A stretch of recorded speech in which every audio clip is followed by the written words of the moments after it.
বৃষ্টি হলেই জমে থাকতো জল কাদার মধ্যে দিয়ে হাঁটাচলা করতে হতো এলাকাবাসীকে। নির্বাচনের আগে আশ্বাস দিয়েছিলেন দীর্ঘদিনের এই সমস্যার সমাধান করবেন।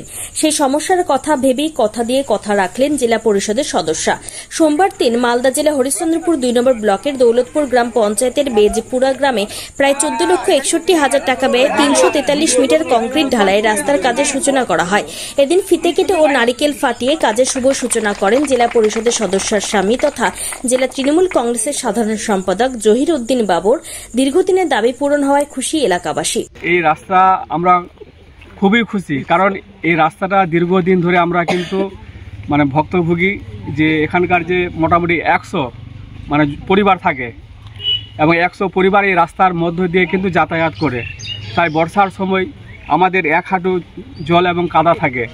এখানকার জলমগ্ন এত অবস্থা খুব খারাপ যে কোনো রোগী অসুস্থ বা কোনো অসুখ হয়ে যায় তাহলে আমাদেরকে কিন্তু ওই কাঁধে করে বা খাটে করে কিন্তু আমাদেরকে নিয়ে যেতে হয় চাঁচল সুপার স্পেশাল হসপিটালে। আজকে আমরা দৌলতপুর জিপি ডুবল বুথে আমরা বেজপুরা বুথে এখানে আমরা একটা রাস্তার শুভ শিলান্যাস করলাম।